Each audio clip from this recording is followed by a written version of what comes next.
Boa noite. Começamos mais um programa Cultura Livre, o seu encontro semanal com a cultura mato-grossense. Hoje a gente vai falar de teatro, de música, de dança, de arte e para falar sobre tudo isso a gente traz aqui uma artista que eu tenho uma admiração enorme, que é a Tereza Helena. Inclusive o convite já tem há muito tempo para ela vir contar para a gente, porque ela tem feito um trabalho muito importante aqui em Mato Grosso, que liga a música, as artes cênicas, a dança, tudo isso com o teatro, que é a criação dela, que ela se criou no teatro. Então hoje a gente dá esse boa noite mais que especial a Tereza Helena. Boa noite, Tereza. Seja bem-vinda ao Cultura Livre. É uma honra ter você aqui. É uma grande satisfação, Elô, finalmente poder atender esse convite. Me sinto muito honrada de estar aqui na sua companhia, especialmente poder prestigiar pessoalmente esse programa que faz toda a diferença na programação de Cuiabá. Obrigada. E a Tereza Helena, ela é atriz, diretora, dramaturga, musicista, ela se formou em música pela Universidade Federal de Mato Grosso. Também ela é mestre pela cultura contemporânea, também pela UFMT, está fazendo um doutorado. Então, esse trabalho de pesquisa, investigação é muito frequente nessa jornada da Tereza Helena. E ela veio aqui hoje para falar um pouquinho para a gente como que é essa pesquisadora incansável aí, essa pessoa que gosta dos livros, que se debruça nos livros e gosta muito de investigar, de estar sempre atenta, tá sempre prestigiando também o teatro, indo aos lugares. É muito bom ver como você respira a arte, Tereza. Eu gosto muito desse ambiente do estudo, porque eu tenho a impressão de que quando eu leio pessoas que escreveram sobre o que eu estou pensando, eu tenho a oportunidade de me revisitar. Eu tenho a oportunidade de olhar que alguém já falou sobre aquilo que eu estava pensando ser uma invenção. Então é uma grande lembrança poder observar e honrar todas as pesquisadoras que vieram antes de mim. Todas as artistas que, de formas que às vezes eu nem entendo como, me fizeram chegar aonde eu estou hoje. E olhar também para outras que já estão lá anos-luz na frente, que me anima a continuar. Então, saber de onde eu vim e observar quem está onde eu quero chegar é um ciclo que me anima a permanecer. Muito lindo isso, Tereza. E vamos falar então da Tereza, que era uma menina do CPA, nascida aqui, tá, que se criou lá no CPA. Dentro do Colégio São Gonçalo, ela já começa a se conectar com as artes, em especial com o teatro. Então, conta pra gente um pouquinho dessa sua trajetória lá, ainda menina, com o teatro, essa sua ligação com a arte. Nossa, essa é uma história muito engraçada, porque quando pergunta assim, como você começou a fazer teatro? É uma peça na escola por causa disso. Eu comecei a fazer teatro porque eu não podia fazer educação física. Eu tinha um problema cardíaco, eu não podia fazer esforço físico e eu achava cantar muito sem graça, ficar ali parada, eu não podia fazer handball nem nada. Aí a minha mãe falou, bom, tem o teatro, não vai cantar, que você não gosta, e não vai fazer exercício físico, que você não pode. Lê do engano. No final das contas, tanto tinha exercício, quanto no final das contas tinha que cantar. E é muito curioso porque eu comecei na escola, né? Eu era bolsista no São Gonçalo, que a minha família tem uma origem muito humilde. Então, eu não poderia estudar numa escola que é tida como uma escola de elite se dependesse da minha mãe pagar. Então, essa relação com o estudo foi sempre desde cedo falar, você precisa estudar para você poder ter uma escola boa, porque senão não vai ter condição. E aí lá tinha o teatro. E eu vejo como o teatro fez toda a diferença na minha vida. Se não fosse o Nicola, que era o professor de teatro do Grupo TESPES, não sei, quem sabe eu fosse só mais uma advogada ou só mais uma médica, que eram as minhas segundas e terceiras opções, quando eu fui fazer a graduação na UFMT. E é muito curioso pensar nisso, porque eu só fiz a graduação em música, que hoje é o que me distingue enquanto atriz, ser uma atriz que canta, porque a gente não tinha MT Escola na ocasião. Então não tinha uma graduação em teatro. E a gente não tinha condição de me fazer morar em outra cidade e bancar outra casa só para eu poder fazer teatro. Então eu fiz minhas contas ali. O que é mais perto de teatro na minha cabeça? Bom, é a música. E aí foi assim que eu fui fazer a graduação em canto lírico na UFMT. E é interessantíssimo porque a ópera, se a gente for pensar, ela é a junção tanto do teatro quanto da dança, quanto da música. E na graduação eu comecei a investigar essa interface entre música e teatro e a voz da atriz que canta, como a gente pode partiturar intenções para aquela atriz que não canta. Então é sempre uma grande descoberta estudar, né, pesquisar o que pode o corpo de uma forma holística, o que pode o corpo que canta, que dança, que se expressa cenicamente. Muito bonito isso, né, Tereza? E falar um pouquinho da dança também, né? Porque o teatro, a dança e a música, eles estão muito conectados. Mesmo que não seja um espetáculo musical, a gente acaba imprimindo algo da música dentro do espetáculo.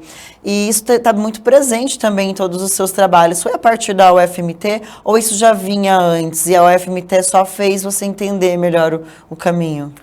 Eu gosto muito de aproveitar toda e qualquer oportunidade que eu tenho de agradecer os meus grandes mestres. Então, o Nicola, que me iniciou no teatro, e o Sandro Lucozzi também, com quem eu trabalhei no teatro, quando ele tinha o grupo Mosaico.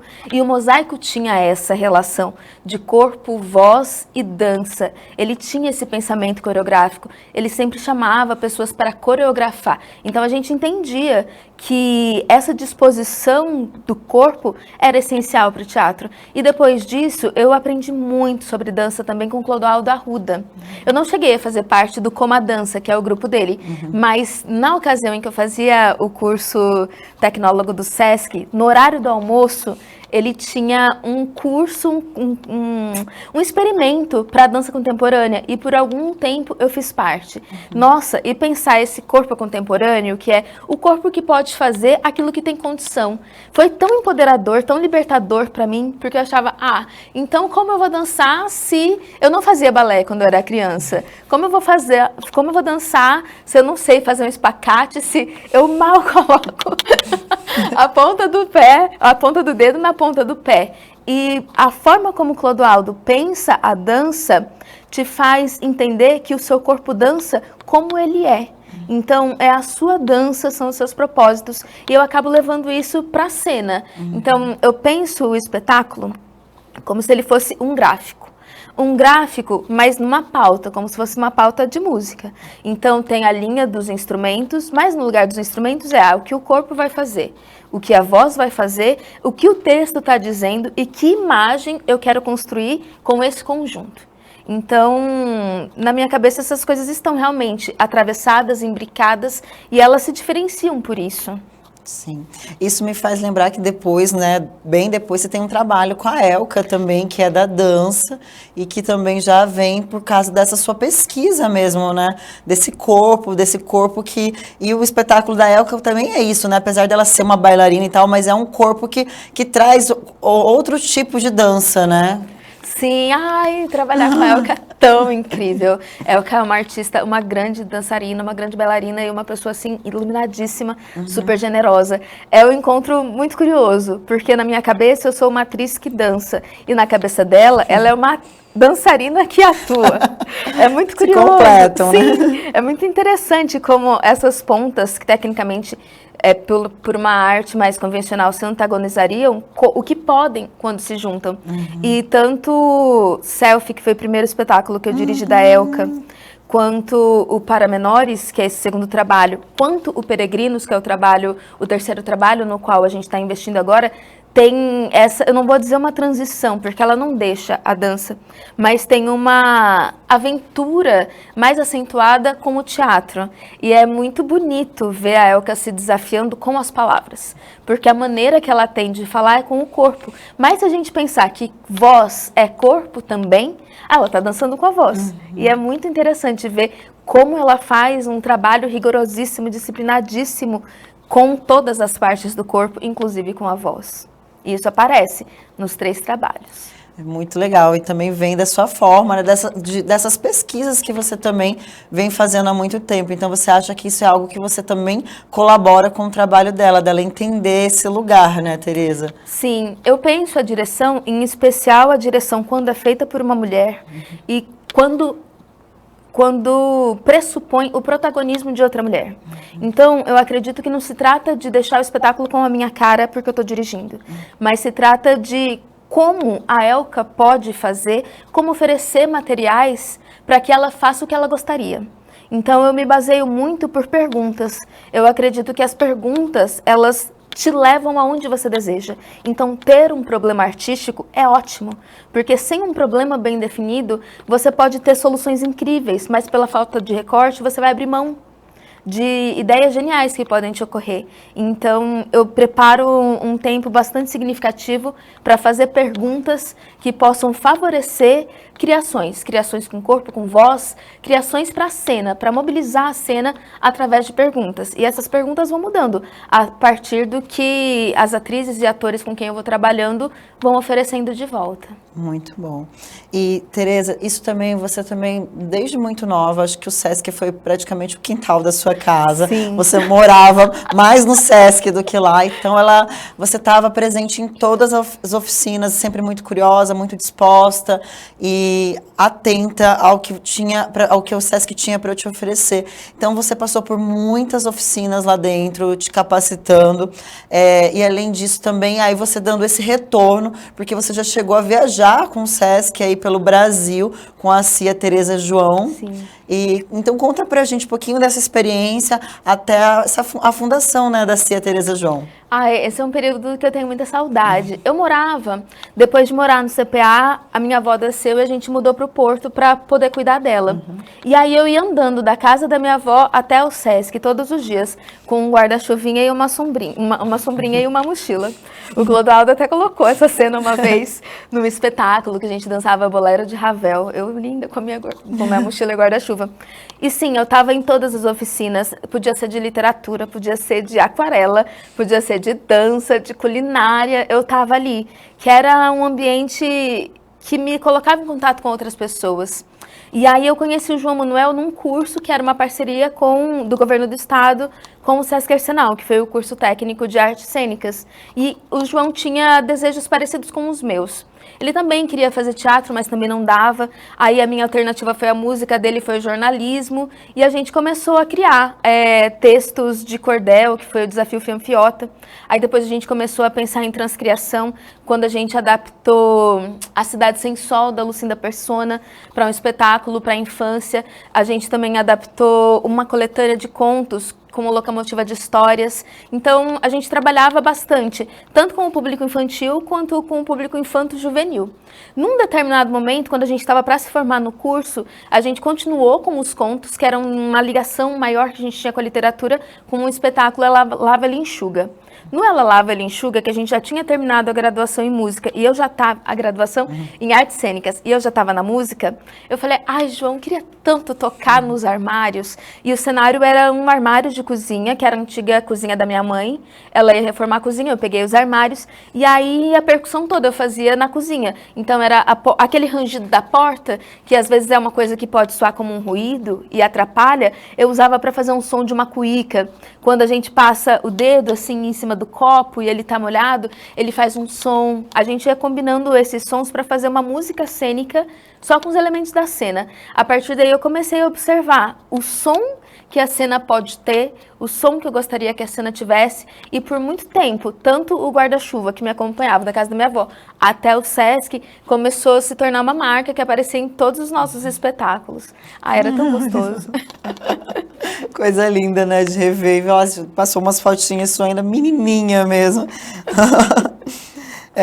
E aí foi isso. Aí vocês acabaram com esses espetáculos, vocês acabaram circulando aí em vários estados do brasileiros, né? Sim. A gente viajou bastante com o Fião e Fiota, que era um espetáculo de cordel. Esse espetáculo era ótimo pra gente viajar, que o único cenário eram os 2 guarda-chuvas.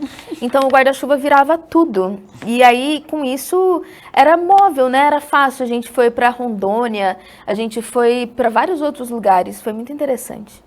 Muito bom.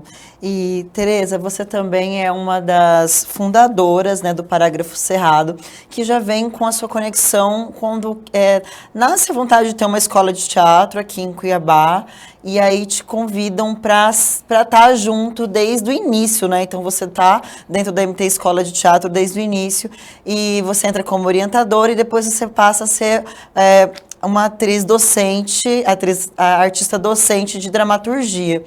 e a dramaturgia também está muito, muito conectada com você. E aí você funda o Parágrafo Cerrado nesse movimento ainda da MT Escola de Teatro, certo? Sim. O que acontece? Eu tinha, depois que o João foi embora, ele foi para Curitiba fazer artes cênicas, eu fiquei um tempo sem trabalhar, porque eu não conseguia colocar outras pessoas no grupo, porque era difícil o encontro. E eu também ainda não acreditava que eu podia fazer uma montagem sozinha. Aí, de repente, eu criei um espetáculo e eu sentia falta de ler sobre o espetáculo, porque eu ia para outros lugares, ia para São Paulo, Curitiba, assistir os festivais e eu lia críticas. Eu falava, ai, gente, queria alguém para criticar meu espetáculo. Você fica lá meses ensaiando para não ter uma linha. Poxa vida. Aí o Sesc trouxe uma oficina de crítica teatral com a Beth Nespoli para Cuiabá. Nessa oficina, eu falei, ai, gente, é isso, pronto. Então não precisa chamar um outro crítico, uma outra crítica para poder criticar o meu espetáculo. E do mesmo jeito que eu tenho esse desejo de ler uma crítica do meu trabalho, quem sabe outras pessoas tenham também. E aí eu fui juntando pessoas que gostavam e tinham habilidade para escrever e que tinham um olhar carinhoso sobre a cena. Por quê? Quando a gente começou com o parágrafo, a gente relutou por muito tempo em chamar de crítica, porque era uma leitura de cena, que a gente pensava assim, ai, quem somos nós? A gente acabou de sair de um curso técnico, vai falar de espetáculo XYZ, de que forma? E aí a gente entendeu que podia fazer uma abordagem generosa, uma abordagem honesta, mas comprometida. Afinal de contas, a gente estava falando dos nossos colegas, a gente estava falando dos nossos próprios trabalhos. E por esse desejo de ter alguém para criticar, especialmente o Em Amor, surgiu esse grupo, que começou com um convite da Juliana Capilé. Ela precisava acompanhar o festival da Fernanda Gandes, do Zé Boloflô, e ela me convidou. E aí depois eu me apaixonei tanto que eu acabei investindo nessa ideia e chamando mais gente. E foi muito bonito, muito interessante esse período que a gente conseguiu acompanhar durante 2016 e 2018. É inclusive uma das coisas que eu falo na minha pesquisa, acho que 70% dos espetáculos que aconteceu em Cuiabá. Então a gente tem crítica da Solta Ser de Teatro, tem crítica do Impróprio Dinossauro, tem crítica de espetáculo da Carola Nunes, da Estela Seregatti, de pessoas que passavam pelo palco giratório. Foi, assim, um momento muito importante para eu entender que eu podia fazer leitura de cena e acredito que tenha sido válido também para os grupos que receberam textos sobre os próprios trabalhos. Muito legal. É bom a gente saber, né? Quando a gente está no palco, a gente quer muito saber como que reverberou isso na plateia, no público. E ter gente com essa delicadeza para fazer isso é muito gostoso. E a gente realmente quer... Inclusive, a gente acabou acontecendo isso na MT Escola de Teatro, da gente assistir e ter que escrever alguma coisa sobre o que assistir. Era sempre muito difícil. Eu imagino o quanto é difícil escrever sobre um espetáculo. Porque é realmente esse olhar cuidadoso, generoso também, né? Com o trabalho da pessoa. É um cuidado, né? Escrever sobre um trabalho. Sim. Então, a gente teve, assim, dentro dos seus muitos trabalhos, um trabalho que eu acho que é marcante para você, que é do Teatros com Bonecos Híbridos, que é a Pachamama. Você contar um pouquinho pra gente como é que foi a criação dessa boneca híbrida, que é incrível, assim, que te repercutiu muitos trabalhos também.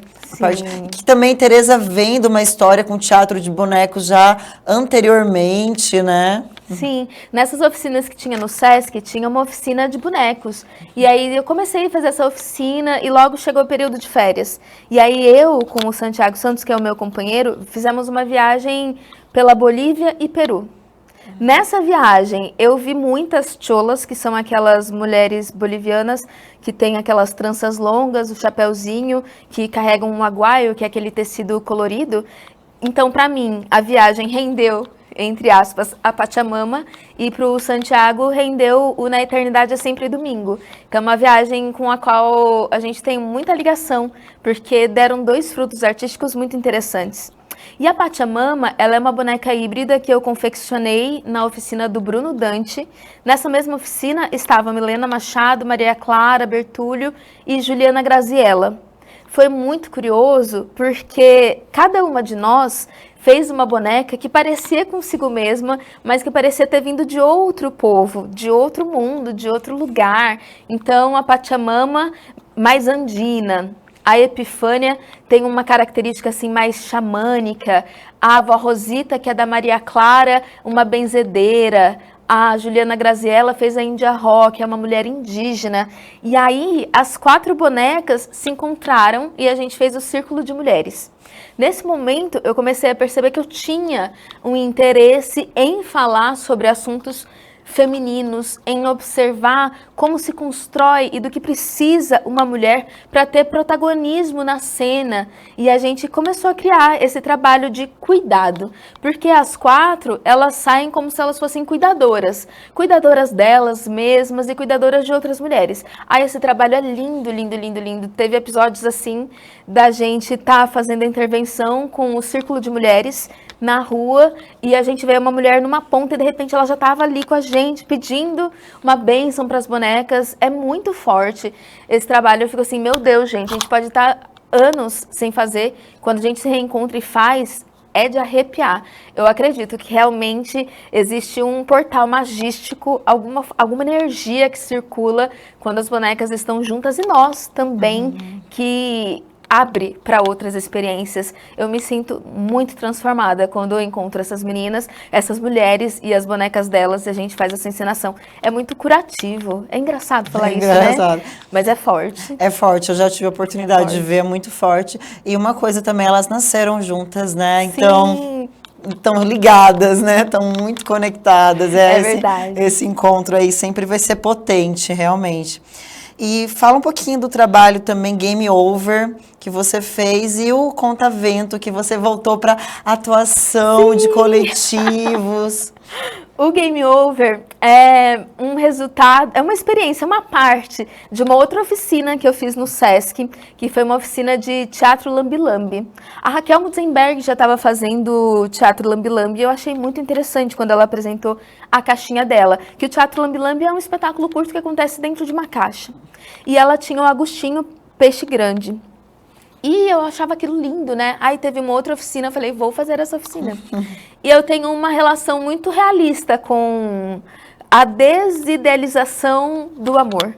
Porque geralmente, assim, uma menininha conheceu um menininho, se apaixonaram e viveram felizes para sempre. Quem disse? Não necessariamente. E o Game Over é uma espécie de final, quem sabe não tão feliz. Uma forma de mostrar que as coisas, de repente, podem acabar. Então é uma minhoquinha, e tá tudo bem. Então é uma minhoquinha que conhece uma minhoquinha, um minhoquinho, um outro ser da mesma espécie, se apaixonam e de repente um deles morre. E acaba. E é sobre isso, né? Game over. É o fim de jogo, o fim desse jogo. Como que a gente faz outros jogos e outras questões que de certa forma, a gente apresenta muito para crianças, né? Então eu fico pensando que, de repente, pode ser um outro olhar sobre os ciclos, né? Os ciclos da vida. Quando a gente nasce, a única coisa que a gente tem certeza é que, se a gente tiver sorte, a gente vai morrer velho. Mas se não, essa morte pode nos encontrar muito antes, né? Exatamente. Aí tem o Contavento também, que é um trabalho lindo, que eu pude assistir. A Estela ficou apaixonada. É uma coisa linda que você canta em cena. É uma grande honra poder participar de Contavento. Contavento conta com a dramaturgia da Gel. É um texto belíssimo, belíssimo, belíssimo. A Gel constrói metáforas incríveis. Tem uma cena que ela fala dos lápis de cor, que é a cor dos lápis de cor, e a gente sabe que não é dos lápis que a gente está falando. E poder ter sido convidada para esse trabalho foi um convite assim maravilhoso, especialmente que fazia muito tempo que eu não trabalhava com outras pessoas. A maioria dos meus trabalhos vinha sendo solo, e era um trabalho em que eu podia cantar, porque sim, eu sou formada em música, mas às vezes não dá tempo de falar para todo mundo: oi, gente, sou atriz, sim, e cantora também. O que pode, né? Uma atriz que canta. E o que eu acho mais interessante nesse espetáculo, que é a Dona Flor, a personagem que eu fazia, que agora quem faz é a Thalita, é que no início ela não sabia cantar. Então foi um grande desafio cantar no início, sem mostrar que eu sabia cantar. Então é muito interessante, porque é totalmente um exercício de não vaidade. Então, bom, sei cantar, sei, mas nesse momento não é interessante que eu mostre isso. Como eu posso desafinar na cena para dar protagonismo para essa personagem? E é muito divertido. É lindo, um elenco maravilhoso também, Sim. artistas incríveis aí, né, que fizeram parte. A peça é muito gostosa de assistir. Nossa, a Gel tá de parabéns. Inclusive, foi aniversário dela essa semana. Parabéns, Gel, maravilhosa. E aí, a gente falar de um espetáculo que, para mim, assim, é um espetáculo, acho que marca uma passagem, um tempo, eu não sei dizer, mas marca uma fase da Teresa, que é o Em Amor, que nasce em 2016 e teve a última apresentação que eu tive a oportunidade de estar também, que foi no Festival Velha Joana, que acontece em Primavera do Leste. Também parabenizar o Lana pelo esse festival incrível que ele vem fazendo há muitos anos. E o Em Amor encerra lá, que é um lugar também especial para a Teresa. E conta pra gente um pouquinho de Em Amor, desse espetáculo lindo, que toda vez que vai pro público a gente fica assim, oh, meu Deus! Esse espetáculo realmente é um divisor de águas. É o primeiro espetáculo que eu entendi que eu estava escrevendo para teatro há um tempo. Porque antes, eu nunca fui só atriz. Eu não tinha tido a oportunidade de só me dedicar ao teatro, sempre tinha outros trabalhos. E aí lá no SESC eu dava aula de teatro. E eu sempre precisava montar um espetáculo de final de ano e, de certa forma, as crianças estavam meio enjoadas de montar o que já existia. Então eu sempre ia criando espetáculos para elas. Mas na minha cabeça aquilo era, tô fazendo meu trabalho de dar aula, tô fazendo aqui um espetáculo porque as crianças precisam de espaço para apresentar. Mas eu já estava sendo dramaturga sem me dar conta. Então, Em Amor me mostra que eu era também dramaturga. Que eu podia também, além de estar na cena, além de cantar na cena, eu podia escrever esse próprio texto. Então, sim, é um espetáculo que me mostra uma outra Teresa Helena, me mostra a Teresa Helena dramaturga e a Teresa Helena dramaturga vegetariana. Na época, eu era vegetariana e eu estava investigando as possibilidades que a cozinha vegetariana tem. Então, o espetáculo todo começa com a receita de um pão de inhame. Surge dessa receita, das minhas outras experiências com essa relação com a mulher. Então, é um espetáculo que junta isso, da questão do corpo feminino. Eu nunca tive um corpo padrão, de uma calça 38. Acho que eu não vi 38 desde que eu tinha 12 anos. E essa é uma questão, né? Um enfrentamento feminino, sim, infelizmente atual. Infelizmente faz muito sentido hoje ainda essa questão das imposições e das afrontas ao corpo feminino com os padrões de beleza. E o Em Amor surge muito disso, de como falar disso, mas também sem ficar uma espécie de militância pedante. Porque eu acredito que a gente precisa, sim, falar das nossas urgências, mas não adianta a gente falar para quem já está atento e já é uma aliada daquela luta. Então, como a gente fala disso de uma outra forma? Como a gente fala disso de uma forma bonita, poética? E eu vejo Em Amor assim, falando de uma forma gostosa, eu diria, sobre os enfrentamentos femininos, sobre as imposições que a sociedade machista patriarcal impõe sobre o corpo e a vida das mulheres. E isso disfarçado de uma reunião do chá. Uma inofensiva reunião para tomar um chazinho de bisco. Ai, vamos ali, gente. A gente vai comer um pão de inhame e um chazinho. Tá tudo bem. Nada vai acontecer. Não necessariamente. E é um espetáculo que eu gosto muito e me ensinou muitas coisas. Então, fazer essa despedida no Festival Velha Joana foi importantíssimo para mim. Foi a primeira viagem para fora de Cuiabá que eu fiz com o Em Amor, foi para o Velha Joana, em 2016, se não me engano. Então, assim, eu tinha terminado o espetáculo e o Lana me deu uma chance de mostrar fora daqui. E agora ele me convidou de novo para fazer essa última apresentação. Fico super emocionada e, puxa, Lana, obrigada. E a gente tem aí um pedacinho desse espetáculo. A gente convida vocês aí para assistir. E agora, não sei quando, não tem mais, acabou. Não vai dar mais tempo. Mas é isso, vocês vão assistir um pedacinho. Acho que tem uns 2 minutinhos para vocês verem como que é lindo, quanto é potente essa história. É água do mar, é maré cheia. Mareia, olha o arrastão entrando assim. Nunca jamais se viu tanto puxar assim.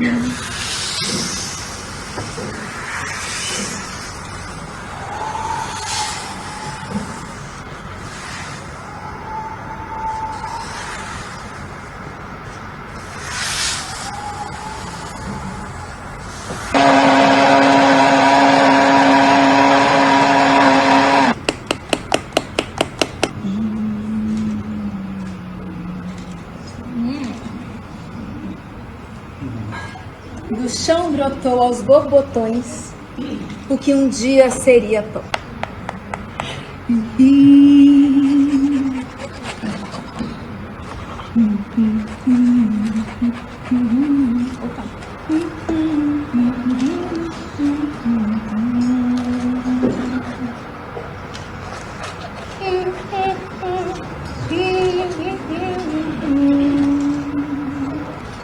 Não sofrerá, vez ocultar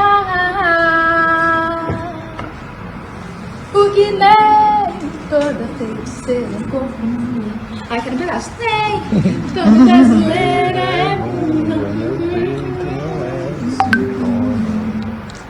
Qualquer que merece amar como outra, qualquer planeta. Maria, Maria, é amor, é o suor, é uma força que nos alerta. Uma mulher que merece viver e amar como outra, qualquer do planeta.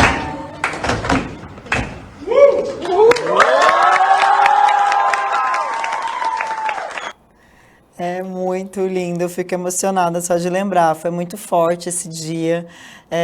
Também dizer que esse espetáculo conta com uma participação super especial de um cenógrafo, de uma diretora, sim, que são importantíssimos para a cena, Cia Tereza. Sim. Conta pra gente um pouquinho aí dessa participação especial que tem em Amor. Sim, é um cenógrafo, não é um cenógrafo qualquer. É o meu irmão. É muito curioso, né? Quando a gente pensa na estrutura familiar. Então, eu digo que Em Amor é um espetáculo familiar. Não só porque é um espetáculo para a família toda, mas é porque é um espetáculo feito pela minha família.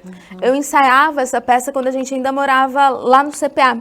A gente tinha uma edícula assim no final da casa, e aí eu levava a cozinha, a mesa da cozinha da minha mãe lá pro final, para poder ensaiar lá. Então, assim, não tinha ventilador, não tinha nada, era quente. Eu falava pro meu irmão, ai, Gabriel, eu queria tanto um armário. Aí ele falava assim, maninha, você quer um armário? Falei, quero. Mas não é um armário da gente vai comprar na loja. Ele falou, como que você quer? Falei, eu tava pensando num armário de caixinha de feira, mas quem que vai fazer isso pra mim? Ele falou, eu faço. E assim, é muito curioso porque ele não é cenógrafo, ele não é marceneiro, ele é advogado. Aí um advogado parar a vida para fazer um cenário, é muito amor. E aí ele aprendeu a mexer com serra, com essas coisas de esmerilar tudo, e o cenário ficou incrível. Não tem uma pessoa que não olha e fala, ai, que bonito, e pensou nas engenhocas para como montar e desmontar esse cenário. E a minha mãe dirige o espetáculo, né? E é uma coisa assim, eu tava lá ensaiando, ela passava, tá falando muito baixo. Não, fica assim, desse jeito não tá bom. Fica assado, fica assim, faz assim. E faz muito sentido. Sim. Porque às vezes a gente acha, minha mãe tá implicando, tá falando que pra fazer assim, fazer daquele jeito. Se na hora que ela estiver assistindo, ela vai falar, você tinha que ter sentado mais reto. E é um cuidado que às vezes outra pessoa não tem. Porque a mãe da gente quer ver a gente bem. E quer que as outras pessoas nos vejam bem também. Então ela fala assim, você é uma artista.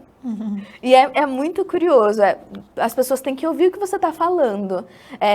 Fala mais devagar. Fala de tal jeito, faz isso, faz aquilo. E é muito engraçado, porque é um trabalho de direção. E às vezes, antes da peça, quem sabe ela não tivesse se atentado para o fato de desenvolver esse raciocínio cênico que ela já tinha. E não é assim, de um dia para o outro. Não, ela é professora. E como você estava lembrando antes da gente começar a gravar, ela tá sempre circulando, né? Então, eu ia nos espetáculos, mas eu era criança, não ia sozinha. Tinha alguém que me levava. Quem que me levava? Era ela.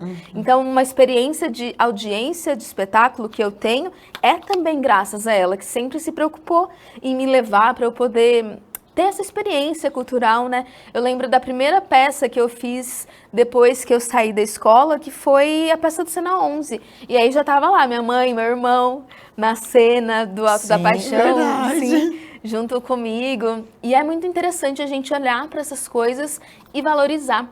Porque é trabalho, mas se tem a sua família envolvida, é um trabalho diferente, sabe? Tem um amor diferente, uma disposição, uma disponibilidade diferente que, quem sabe, outras pessoas não tivessem. Exatamente. Por não serem da família, entende? E que sorte a sua, né? Porque, assim, gente, quantas pessoas não queriam ter a família próxima, a família perto, e você tem esse privilégio. Sim. Se sinta privilegiada. Sim, nossa, eu agradeço muito o apoio que meu irmão me dá, minha mãe me dá. Então, assim, lá em casa somos nós 3. E eles podem contar comigo pra tudo, e eu posso contar com eles pra tudo. E eu sei que sim, não é todo mundo que tem essa chance. Então, eu sou muito grata a Deus, ao universo, por ter me colocado nessa família que me acolhe tanto, me incentiva tanto e me permite ser o que eu sou. Nossa, é forte. E, Tereza, conta pra gente aí, o ano tá acabando e 2024 tá chegando e Em Amor foi a última apresentação e a gente viu esse show de amor, tanto da plateia com você, quanto da estrutura mesmo do espetáculo, que oferece também esse amor com o público, o chazinho, o pão, essa coisa de comer, quem não ama comer? Comer e assistir, quem adora comer na frente da TV. Sim, né? eu. Comendo, assistindo. E ainda ter essa coisa de ver, a gente sentir o amor da sua família ali com você, porque eles estavam lá presentes também. Sim. E a gente viu que esse ano terminou assim com chave de ouro, né? Não podia ser melhor.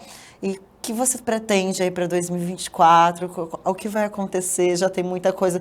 Tem aí já o espetáculo com a Elka, né, em construção, que você tá com essa parceria que eu acho incrível. São duas mulheres potentes, fortes, que eu admiro muito. A Elka, você, assim, que bom que vocês estão juntas. É lindo ver como que essa conexão aconteceu. E o que mais? Conta, a gente quer saber. Realmente, 2023 foi muito generoso comigo. Eu desejo que 2024 nos revele grandes surpresas e nos dê condições de realizar todos os nossos sonhos. No que diz respeito ao meu trabalho especificamente, eu vejo que eu tive condições de me dedicar ao teatro e ser uma atriz digna. E ser uma atriz dedicada. Então, agora nesse finalzinho de 2023 e 2024, eu tenho me dedicado a ser uma atriz pesquisadora digna, uma atriz pesquisadora honesta. Então, eu tenho me dedicado ao meu doutorado. Eu estou estudando o giro performativo nas artes da cena em Cuiabá. Então, eu olho alguns espetáculos e eu vejo como o parágrafo cerrado me preparou para o que eu vou fazer no doutorado. O que eu estou fazendo? Eu estou olhando os espetáculos, o Em Amor, que é um espetáculo performativo, eu discuto essas características, o Impróprio para Dinossauros, que é também um outro espetáculo performativo, e o Para Menores, que é também um espetáculo performativo, para ver, será que esses espetáculos são assim? Porque essas artistas pesquisadoras estavam em um determinado momento estudando performatividade? Será que eu, Dani, Elka, Katiuska, Raquel Mutzenberg, somos quem somos porque em um determinado momento a gente fez parte do grupo Artes Híbridas lá no ECO com a Marité? Como a Marité alterou a nossa trajetória? Como o grupo Artes Híbridas alterou nossa trajetória? E nós, sendo quem nós somos e produzindo o que a gente produz, será que a gente fez alguma diferença em Cuiabá?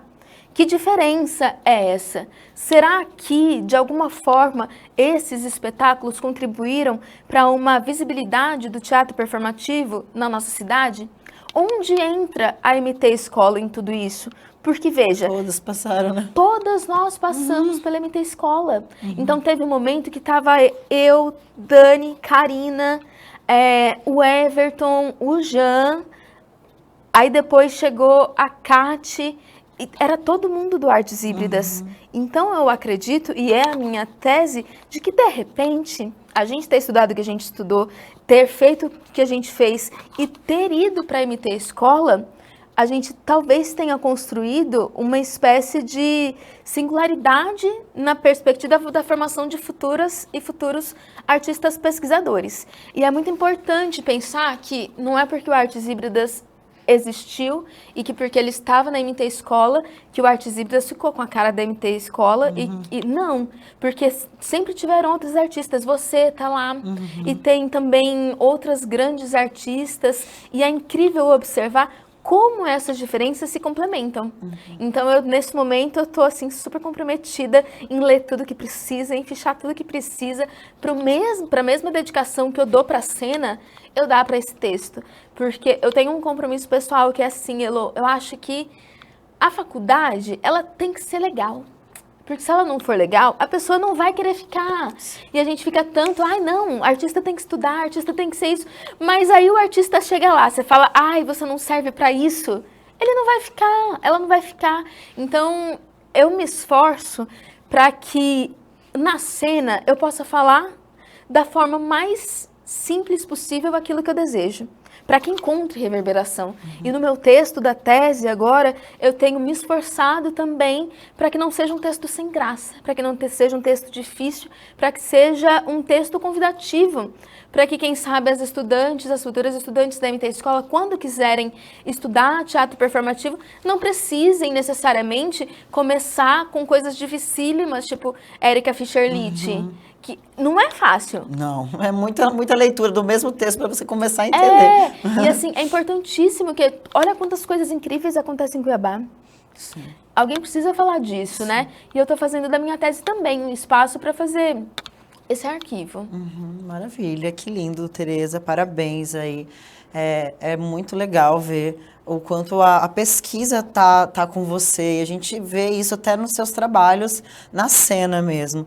E agradecer a oportunidade de estar aí com você, nesses longos anos aí juntas também, mesmo que de longe, uma observando a outra, e parabéns por tudo. Muito obrigada por ter aceitado o convite, estar aqui com a gente. O programa ficou riquíssimo, assim.